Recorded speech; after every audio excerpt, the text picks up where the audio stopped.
Bom dia, boa tarde, boa noite, bonjour, bonsoir. Le sommeil, un problème public de santé mondial, n'est-ce pas? Vous savez bien que la façon de résoudre ce problème-là, une des façons, c'est en donnant des médicaments.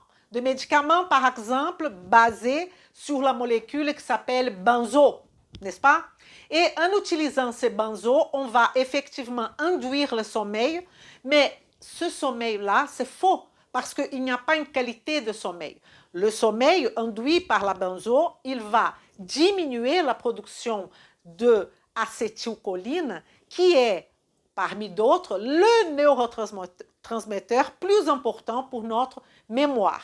Donc, les études montrent que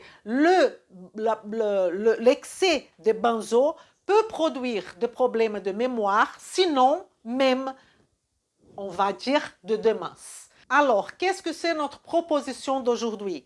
On va effectivement parler de la physiologie du sommeil avec un regard évidemment de la nutrition fonctionnelle. Je suis Elisa Marceau, chirurgien dentiste, naturopathe et spécialisée en nutrition fonctionnelle. Et je vous invite à faire ce voyage dans la physiologie du sommeil avec moi. Vem comigo?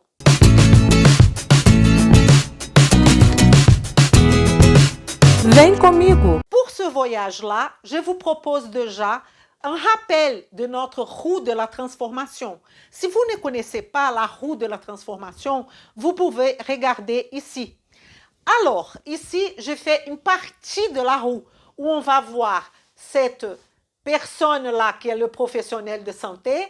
À côté, on a notre patient ou notre client, lui toujours avec les yeux bien ouverts parce que c'est lui qui a la conscience du processus, et notre patient avec les yeux fermés parce que c'est notre but d'ouvrir ses yeux. Au travers de cette relation d'empathie, on va sensibiliser notre patient, on va lui donner de la responsabilité. Et ici, à côté, on va voir les éléments qu'on appelle les éléments modifiables de la nutrition fonctionnelle. Donc, j'ai mis en rouge plusieurs fois le sommeil parce que c'est notre sujet d'aujourd'hui. Mais vous allez voir que le sommeil a une relation énorme, intrinsèque même, avec le stress, avec le rapport que ce patient a avec son travail, avec sa famille, avec la nature, avec l'activité physique, avec son alimentation. Tout ça, c'est évidemment lié et je vais vous montrer au long de mon explication toute cette relation-là, ok? Alors, on va commencer, ici c'est une type de carte mentale qu'on va premièrement parler un petit peu de la fonction du sommeil, n'est-ce pas? En sachant qu'un tiers de notre vie est dédié à dormir. Et ce n'est pas ça qui arrive normalement aujourd'hui avec nous, les personnes de 20e, nous, les personnes de ce siècle. On dort de moins en moins. Mais objectivement, on devrait, on va dire, on devrait dédier un tiers de notre vie au sommeil. Alors, qu'est-ce que le sommeil nous apporte en termes d'action physiologique? La première chose on va ouvrir un chapitre énorme après, qui c'est l'augmentation de la mélatonine. Vous connaissez la mélatonine qui est très parlée aujourd'hui, qui elle est sécrétée par la glande pinéale. Mais ça, je ne vais pas trop parler de la mélatonine parce qu'elle ouvre un chapitre énorme de discussion. Mais on sait que le sommeil, on aura une augmentation de mélatonine qu'on va discuter tout à l'heure dans d'autres vidéos. On a aussi une augmentation du contrôle de la pression artérielle. On sait que le sommeil, il est capable de faire cette homéostasie de la pression artérielle. Protection de notre système nerveux central. Maintient la mémoire, la cognition. Tout ça, c'est grâce au sommeil. Modulation de notre comportement. On sait bien qu'une personne qui ne dort pas, elle est plus irritable, elle est beaucoup plus agressive même, elle est aussi fatiguée. Donc, ça change notre comportement social et aussi ce qu'on appelle le craving. envie de manger n'importe quoi, et spécialement envie de manger beaucoup de sucre. Et on va voir dans cette vidéo le pourquoi et le comment. Et aussi, le sommeil va augmenter, booster notre système immunitaire parce que le sommeil, il est réparateur. Et j'ai mis ces mots ici que je ne suis pas sûre que vous utilisez en français, mais je trouve quand même intéressant que c'est le mot restaurateur. Le sommeil, il est restaurateur. C'est que pour faire un petit coucou au mot restaurant, parce qu'il y a deux choses dans notre vie qui va réparer nos cellules, qui va réparer notre système immunitaire, qui sont le sommeil et la nourriture. Et donc, c'est pour ça que restaurant vient de restaurer, de réparer. C'est très intéressant, n'est-ce pas? Donc, c'est pour ça que j'ai mis restaurateur entre guillemets. Dites-moi si je peux utiliser ce mot restaurateur. Je ne suis pas sûre. Donc, tout ça fait partie, physiologiquement parlant, des actions positives du sommeil. OK? Maintenant, il faut parler aussi de la qualité de ce sommeil. Est-ce que notre sommeil, il est effectivement réparateur? Parce que comme je vous ai parlé à l'introduction, si vous prenez de la benzo, ça veut dire que vous allez altérer quelque chose et spécialement au niveau des neurotransmetteurs pour dormir, mais votre sommeil n'est pas du tout réparateur. La personne qui prend de la benzo, normalement le matin, elle ne se sent pas au top, n'est-ce pas? Donc, ce que je veux dire par la qualité, c'est que le sommeil, il doit apporter cette quiescence. La quiescence, ça veut dire qu'on sera pendant le sommeil un off, complet off. Ça veut dire qu'on n'entend pas de bruit, on n'entend pas de mouvement. Quand je parle de ne pas entendre de bruit, c'est le bruit des oiseaux, de bruits normaux, quoi. Bruit d'une porte. Mais évidemment, s'il y a un accident dans la rue où vous habitez, vous allez vous réveiller. Mais normalement, le sommeil doit avoir cette propriété de quiescence, que vous êtes un off. Une autre chose, donc, vous n'allez pas répondre aux stimuli externes, comme je viens de vous dire. Et ça, c'est une variabilité biochimique de gens. Il y a des gens, par exemple, qui, que de dire, ils se réveillent, n'est-ce pas? Normalement, plus jeune on est, moins on se réveille. Là, c'est pourquoi? Parce que la glande pinéale, elle est en train de produire une quantité de mélatonine suffisante. Et plus on gagne de l'âge, on va voir une diminution de cette sécrétion de la mélatonine, de la sécrétion de la mélatonine par la glande pinéale, je vais dire. Et donc, maintenant, on va expliquer quels sont, ça on va voir après, quels sont les mécanismes. Okay? J'ai mis mécanisme A, mécanisme B et mécanisme C.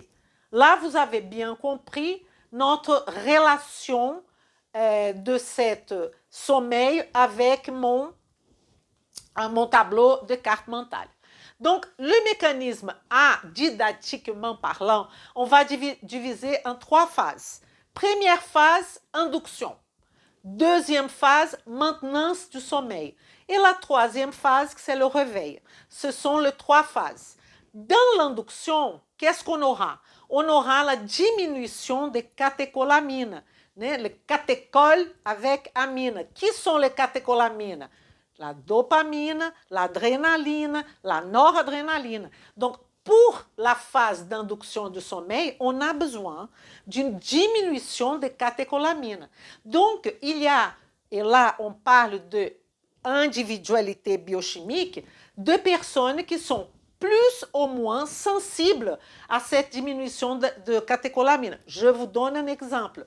Il y a des personnes qui, si elles font de l'activité physique le soir, elles auront, pour l'activité physique, une augmentation de catécholamines. Et après, le temps qu'elle va prendre pour baisser cette catécholamine sera plus long que d'autres personnes.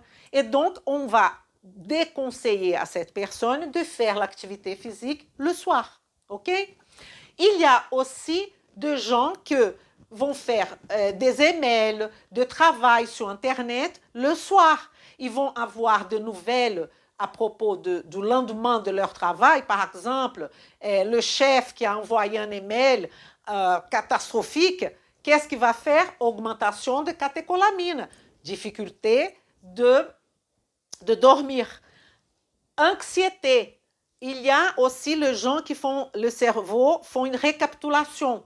Ça veut dire quand il met la tête sur l'oreiller, le cerveau commence à récapituler tout ce qu'il va falloir faire le lendemain.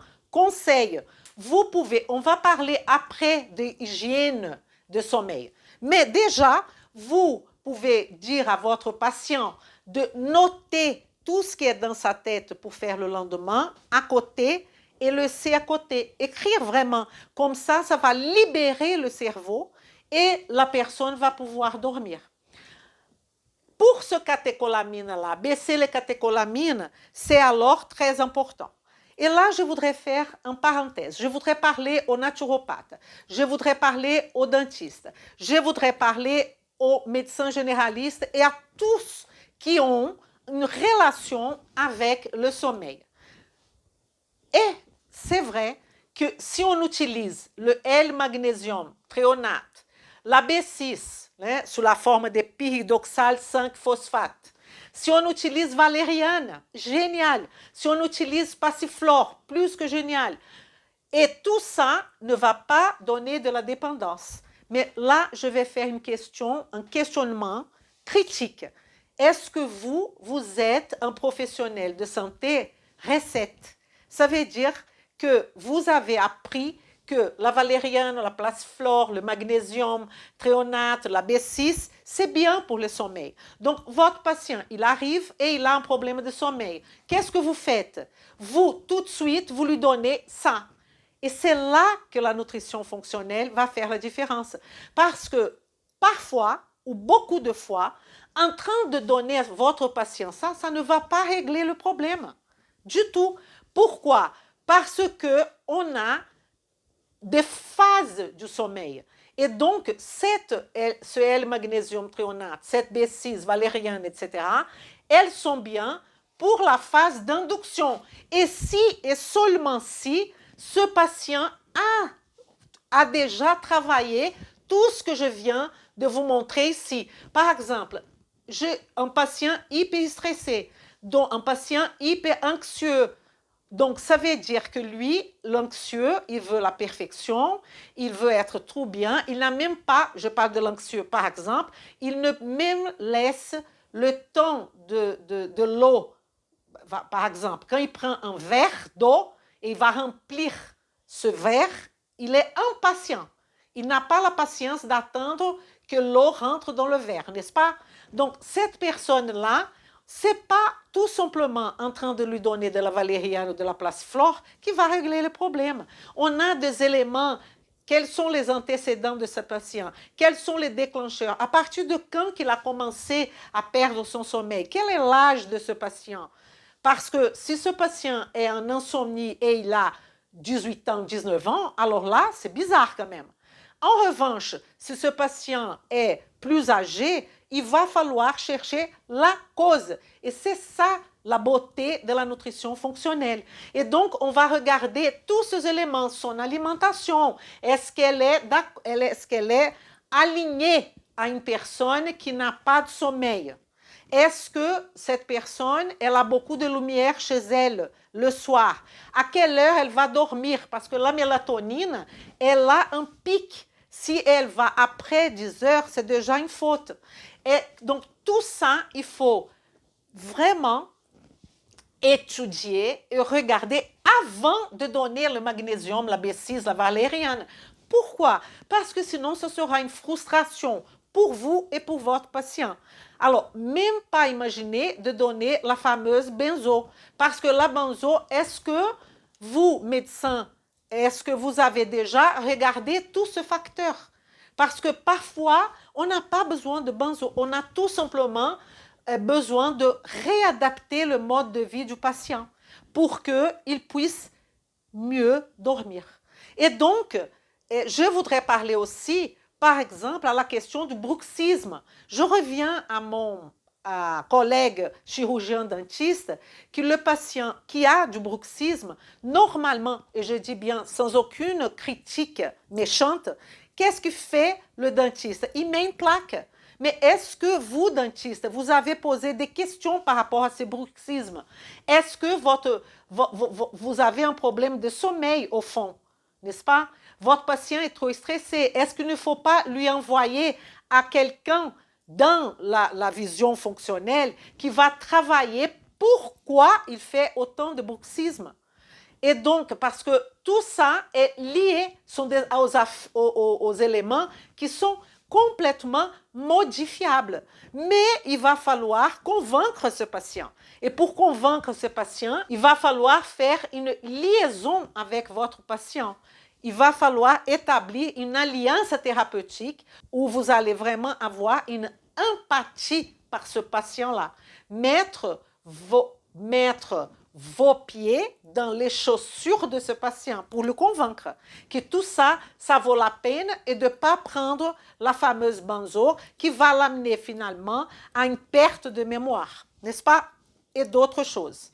Mais bon, alors, on a discuté cette première question, qui c'est la question de l'induction. La maintenance du sommeil, parce qu'il y a des gens qui ont des difficultés à s'endormir, on est dans cette phase d'induction. Après, il y a ceux qui vont se réveiller 3-4 fois dans la nuit. Là, on peut parler, par exemple, de problèmes de prostate. Donc, le problème, ce n'est pas le sommeil, c'est le prostate. On peut parler d'inflammation chronique. Donc, le problème, ce n'est pas le sommeil, c'est l'inflammation chronique. Donc, si vous donnez que ça et vous ne faites pas votre enquête détective de nutrition fonctionnelle pour savoir qu'est-ce qui se passe derrière cette insomnie ou ce manque de sommeil, vous allez donner ça et ça ne va rien donner. En termes de numéro 2, ça pourrait être un problème effectivement de mélatonine associé au stress. Parce que le pic de mélatonine, quand on a le pic de la mélatonine, on devait avoir notre cortisol le plus bas. Et quand on a le matin notre cortisol le plus haut, on devrait avoir la mélatonine au niveau plus bas. Donc, il y a aujourd'hui, on a tranquillement des conditions de mesurer cette mélatonine et de mesurer les cortisols et faire un rapport pour voir le rapport mélatonine-cortisol. Est-ce que ce patient n'est pas surstressé ou déjà un burn-out? Est-ce que cette mélatonine est en quantité suffisante pour ce patient? Je ne sais pas. Donc là, on va dire que tout ça, valériane, passiflore, etc., n'auront pas l'action escomptée. D'accord? Et après, on va passer au troisième, qui est la phase de réveil, où il va effectivement avoir une investigation.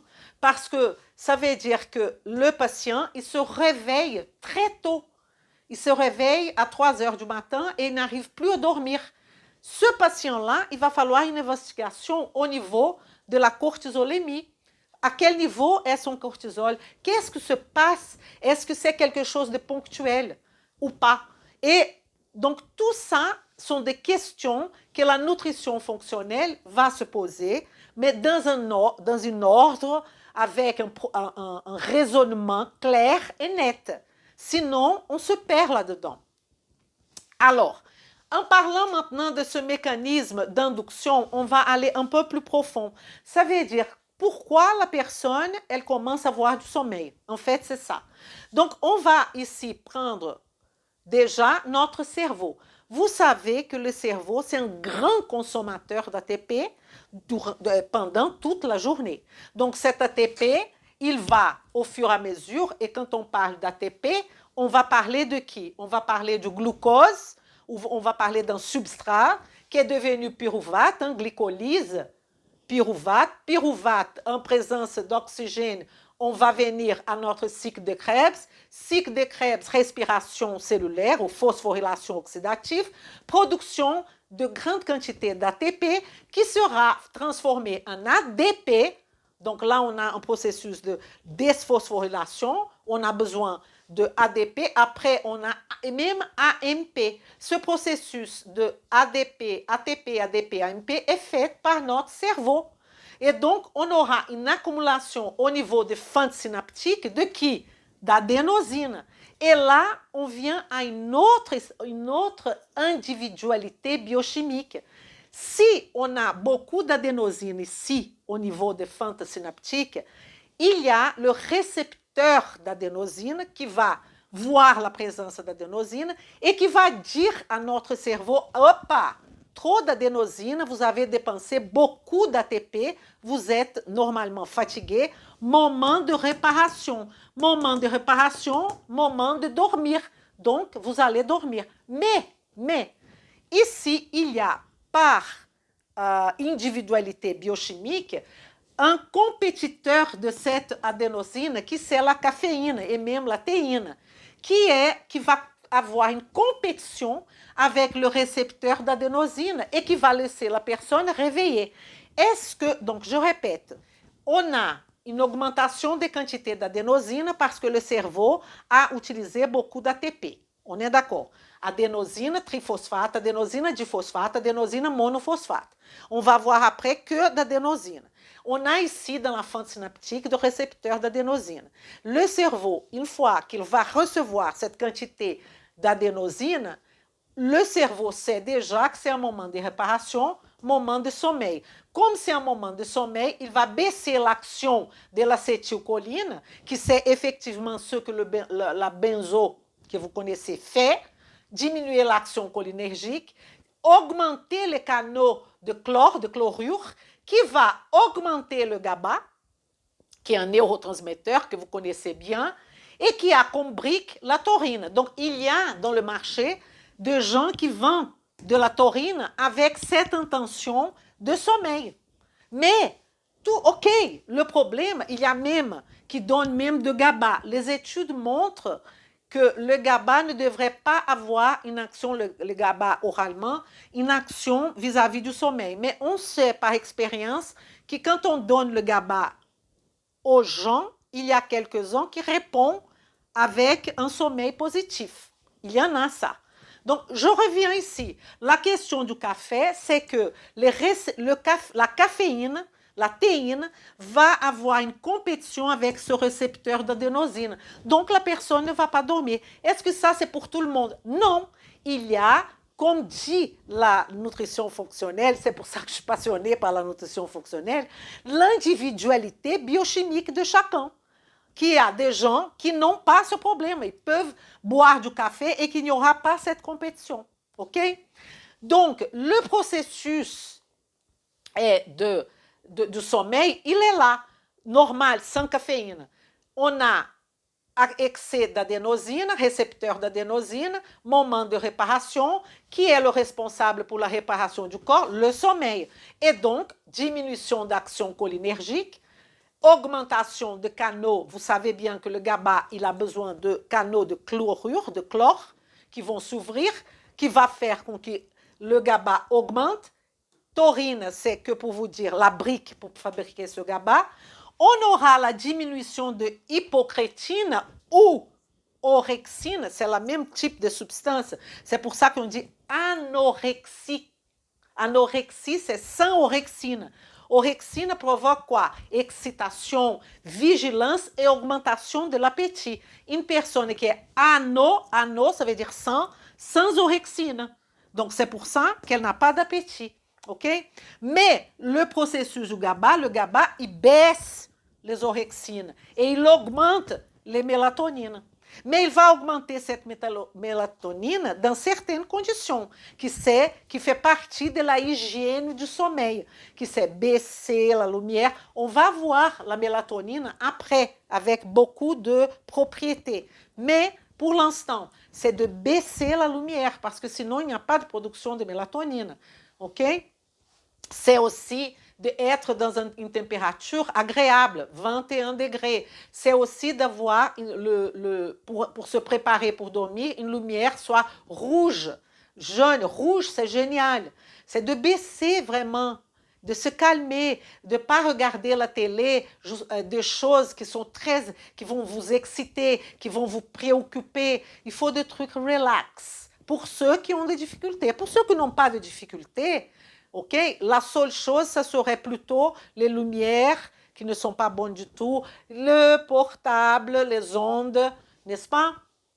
Donc, tout ça c'est le mécanisme normal de pourquoi on a sommeil. Et là, je vais vous montrer en continuant notre recherche ou notre quête sur le sommeil, il y a des stades de sommeil. Il y a le stade 1 du sommeil, quand on commence à dormir, né, qui est lié à cette induction-là, qui s'appelle la vigilance. Là, ça veut dire qu'on est en demi-sommeil, on n'est pas complètement. Et c'est le moment de relaxation. Et là, c'est ça qui va jouer notre hygiène du sommeil. C'est là qu'il ne faut pas manger, je ne sais pas, une feijoada, comme en portugais, ou manger des choses très lourdes, parce que là, vous allez avoir la digestion et ça va empêcher votre sommeil. Il y a beaucoup de choses qu'on peut mettre en place avant de valériane, passiflore. Malgré ça ne donne pas de la dépendance, l'objectif, c'est pas de devenir un professionnel recette, mais plutôt de réfléchir. Et donc, dans notre réflexion, on sait qu'à partir du moment qu'on a une hygiène pour le sommeil, il y a 80% de problèmes qui seront résolus.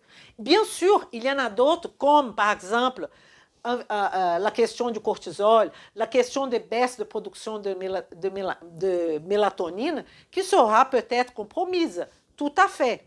Mais déjà, il faut faire ça. Les stades 2, c'est un sommeil plutôt léger. 50% du sommeil total est ce sommeil léger, 50%. Et on a les stades 3, qui c'est le sommeil profond, où on va avoir des vagues qui sont plus lentes, qui commencent déjà la phase de récupération. Donc, vous voyez bien que 50% du sommeil total est léger et ce n'est pas du tout la phase de récupération. La phase de récupération, elle commence au niveau du stade 3 et du stade qu'on appelle stade REM, qui est Rapid Eye Movement. Né? On dit que c'est là, oui, réparateur, mais qu'il y a un paradoxe, parce qu'il y a le signe du sommeil, que vous êtes un off, mais vous bougez vos yeux. Donc, c'est signe de sommeil, éveil. Donc, on appelle ça paradoxe aussi, parce que c'est un sommeil réparateur, et c'est là qu'on va faire nos rêves élaborés, que la personne, quand elle ouvre les yeux, elle dit « Ah, je viens de rêver que ma mère… » On sent les odeurs, on sent l'histoire, on sait où on était, comme si on était en train de vivre cette expérience. Là, c'est le stade de REM. OK? Alors, je voudrais vous montrer ici, en termes métabolique, en termes physiologiques, qu'est-ce qui se passe dans ces stades-là. Dans le stade de vigilance, je n'ai pris pas le sommeil léger parce que c'est un mélange entre profond et vigilance, et le sommeil profond, que c'est le numéro 3, et le REM. Qu'est-ce qui va se passer? En termes de pression artérielle, dans le vigilance, c'est normal. Donc, dans le stade de vigilance, je ne vais pas répéter, c'est normal, c'est votre état physiologique normal. Il n'y a rien qui change dans ce premier temps quand on est dans la phase d'induction. Il y a des gens qui ont une phase d'induction, à nouveau, biochimie personnalisée, plus longue, et d'autres qui ont une phase d'induction plus courte. N'est-ce pas? Plus on est jeune, on a une tendance d'avoir une phase d'induction plus courte. Plus on gagne de l'âge, notre phase d'induction est plus longue, donc pour arriver à dormir, c'est plus long. Et c'est pour ça qu'il va falloir tout faire pour faciliter l'induction de notre sommeil. Qu'est-ce que j'allais dire? Ah, donc, la situation de l'estade 3, qui est le sommeil profond de vague. Qu'est-ce qui va se passer? On va regarder chaque altération. La pression artérielle, évidemment, elle baisse un peu. La fréquence cardiaque, généralement, elle a une tendance à baisser aussi, la fréquence cardiaque. L'intestin. Alors, pour l'intestin, je voudrais faire une différence entre ces deux stades. Il y a ce que vous connaissez qui sont les mouvements péristaltiques. Ce mouvement péristaltique, vous imaginez que normalement, il va baisser pendant les stades 3 et aussi pendant le REM que vous êtes en train de dormir. Évidemment, vous n'allez pas faire caca au milieu de la nuit quand vous êtes en train de dormir. Donc, cette digestion, elle va s'arrêter, le mouvement péristaltique. Mais il y a un complexe moteur migrant qu'on appelle complexe moteur migrant de l'intestin qui va se réveiller. Et ça, on appelle le lave-vaisselle de l'intestin. C'est le moment qu'on va faire le cleansing, la clairance de tout ce qui n'a pas été digéré.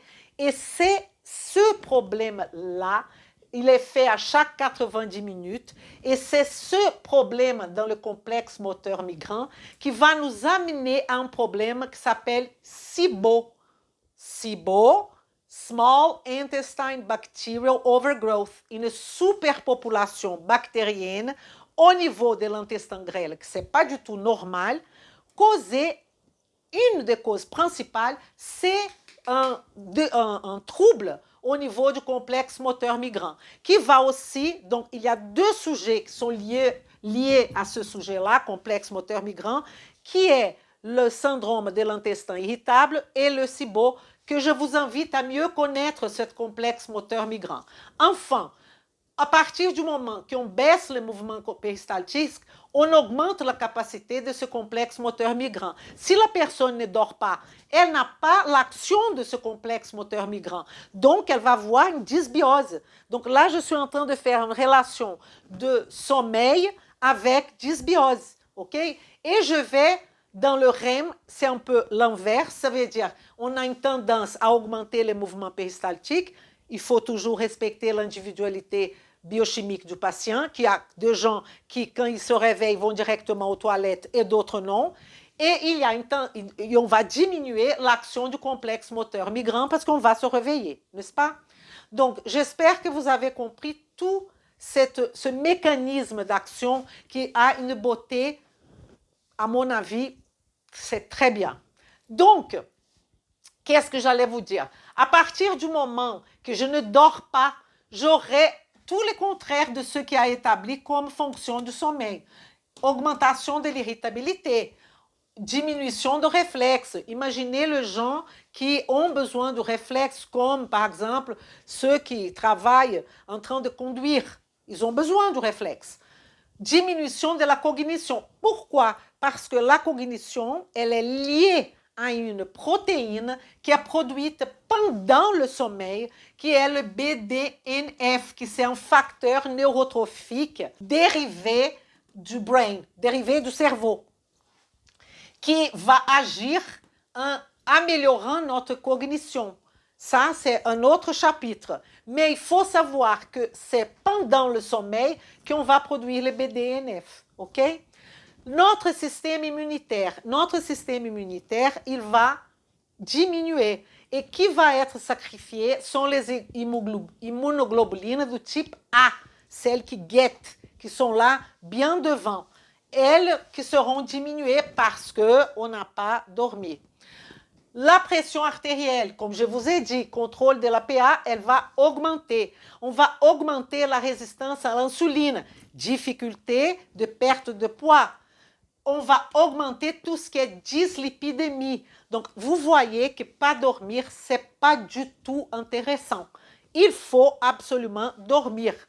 Et là, je vais vous montrer ici, que j'ai fait ce lien-là, qui est, une fois qu'on diminue notre sommeil, on va évidemment stimuler, parce que le manque de sommeil, c'est un facteur de stress pour le cerveau. Donc, on va augmenter le stress au niveau du cerveau. Qu'est-ce qui va se passer?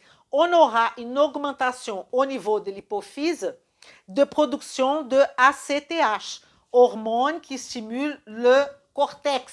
Cortex, quel cortex? Cortex de la surrénale, qui est le responsable pour la production de cortisol. Donc, ça veut dire que manque de sommeil, on va stresser, c'est un agent stresseur pour le cerveau, libération d'ACTH, ACTH agit au niveau des surrénales, augmente le cortisol. Donc ici, je stoppe parce qu'on peut aussi, à partir du moment qu'on va analyser le sommeil du patient, là, que je vous ai dit, s'il y a un problème de cortisol, il va falloir traiter la surrénale parce qu'elle est trop demandée.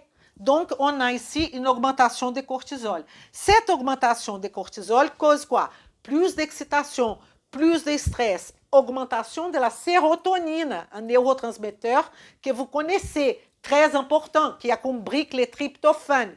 Donc, cette sérotonine-là, parce que quand on parle de tryptophane, sérotonine et mélatonine, tout est lié. On va voir ça dans une autre vidéo. Donc, l'augmentation de sérotonine demande, le cerveau demande plus de calories, plus de sucre. Et là, vous allez avoir les cravings, 17 heures que vous avez besoin, que nos patients ont besoin de manger du sucre, de la graisse, manger, manger. Voilà l'explication de ce craving. Je répète, sommeil. Mon patient ne dort pas. Ça c'est un facteur stressant. Facteur stressant augmente ACTH. ACTH communique avec la surrénale, augmentation de cortisol. J'augmente le cortisol, j'augmente la sérotonine, craving. Craving. Calories augmente le sucre, augmente le graisse. Et là, vous êtes en train de vous dire, mais Elisa, combien d'heures il faut dormir, mon patient? Là, pour avoir de la qualité, il y a des études qui varient partout. Donc, la première chose que je vais vous dire, c'est une histoire qu'ils m'ont racontée, que pendant notre vie, on a une tendance à dormir moins. Il y a de gros dormeurs, né, et de petits dormeurs quand on est jeune, déjà. Et que ça va s'empirer. Une théorie, c'est que notre glande pinéale, elle commence à se rétrécir et il y a une difficulté de production de mélatonine. Mais il y a une histoire que j'ai entendue une fois, j'ai écoutée une fois et que je voudrais partager avec vous. C'est que plus on gagne l'âge, on dort moins parce que plus on gagne l'âge, on est vers la mort. Et pour profiter plus de la vie, la nature a fait qu'on dort moins, pour être plus de temps réveillé en train de regarder la beauté de la vie. Bon, ben, ça fait beaucoup, hein, ça fait bien cette histoire. Mais ce qu'on sait, cliniquement parlant, c'est qu'on devrait être entre 6h30 et 8 heures par jour de sommeil. Mais ce 6h30, 8 heures peut être substitué par 5 heures, okay, de sommeil, si ce sommeil est de qualité.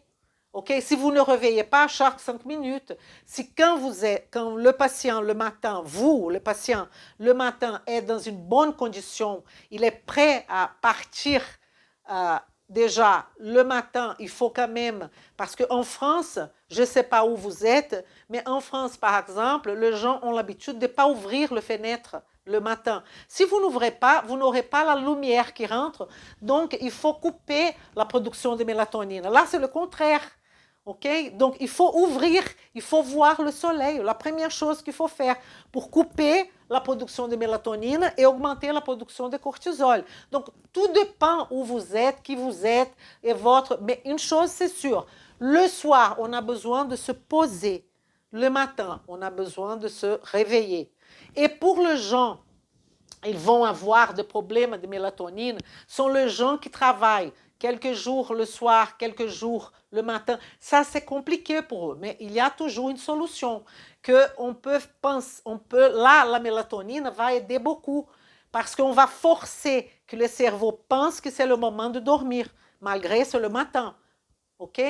Donc, on a tous une solution à proposer dès qu'on connaisse la individualité biochimique, qu'on a déjà travaillé avec les éléments modifiables, n'importe qui vous êtes en termes de professionnels de santé, mais il faut être lié à cette perspective que tout simplement donner une recette, elle a sommeil, prenez de la valériane. Non, ça ne va pas. Ce n'est pas ça la médecine et la nutrition fonctionnelle. C'est de chercher la cause, modifier profondément ce patient. Et là, on aura dans nos prochaines vidéos, on en reparlera. Quelle est l'hygiène de vie idéale pour un patient, pour qu'il dorme bien, indépendant de quoi que ce soit? L'autre question, c'est que cette mélatonine, qu'est-ce qu'on peut parler? On peut passer 2 journées ou même plus en parlant de la mélatonine. Donc, on va essayer de faire un résumé des choses principales parce que toutes ces connaissances, on gagne au fur et à mesure qu'on avance. Mais le plus important, c'est la notion de la roue de la transformation. C'est qu'on est en train de transformer nos patients et de nous transformer aussi. C'est ça, à mon avis, à mon humble avis, ce qui est le plus important. C'est d'avoir cette conscience d'aller vers la santé et non donner un médicament pour induire, mon Dieu, un sommeil qui ne va pas régler le problème, n'est-ce pas? Je compte sur vous. Mettez vos commentaires, participez avec moi dans cette roue de transformation. À bientôt. Vem comigo. Vem comigo.